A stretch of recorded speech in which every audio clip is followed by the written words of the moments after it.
عاوز تسافر ألمانيا وتبدأ رحلتك مع الأوسبيلدونج اللي هو التدريب المهني ومش عارف تبدأ منين، اتفرج على الفيديو ده للآخر وشيره عشان غيرك كمان يستفاد. جالي سؤال من أحد المتابعين: هو حضرتك ممكن تفيدني في السفر لألمانيا عن طريق التدريب المهني؟ هو ده ممكن أصلا؟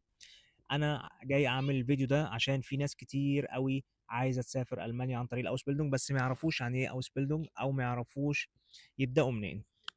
خلينا نقول ان انا عملت قبل كده فيديو تفصيلي عن الاوس بيلدونج وايه معناه بالظبط، ازاي تقدم عليه.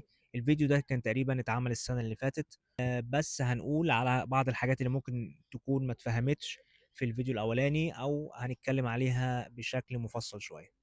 الاوس بيلدونج ده هو تدريب مهني مدته 3 سنين، في العادة 3 سنين، ممكن يبقى سنتين ونص بس في العادة 3 سنين.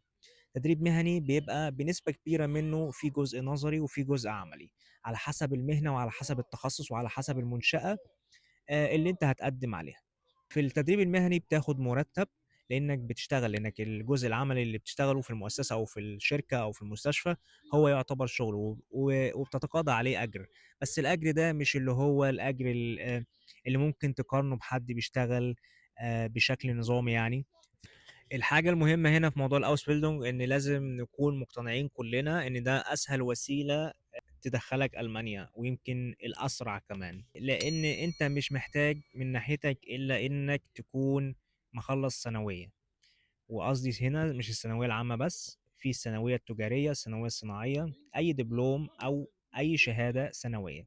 بعد كده انت بتشوف انت ميال لايه وعاوز تدرس ايه او عاوز تشتغل في ايه في المانيا.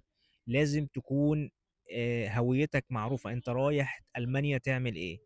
وقبل ده كله كمان، اللي هي رقم واحد اللي احنا لسه ما اتكلمناش عليها، هي اللغة. لازم تكون دارس على الأقل اللغة الألمانية 4 مستويات، اللي هو لغاية مستوى B2 أو B2. في بعض التخصصات بتقبل من B1 اللي هو المستوى الثالث. هتقول لي هي ايه، هو هتسألني هي ايه، هقول لك معرفش، لان ده بيفرق من تخصص لتخصص، لان ده بيفرق من منشأة لمنشأة. الحاجات دي كلها هتبان لما تيجي تقدم على اوس بيلدونج معين او على شغل معين، ويبقى المؤسسة او تبقى المنشأة طالبة على الاقل وتقول لك على الاقل بي 2 او بي 1. فما ينفعش انك تبدأ تتكلم على السفر لألمانيا، او ما ينفعش انك تقول انا بفكر اسافر لالمانيا، اعمل ايه؟ عايز اروح اوس بيلدونج، عايز اروح اشتغل في مجال التمريض، عايز اروح اشتغل في مجال كذا، وانت لسه ما اتعلمتش اللغه.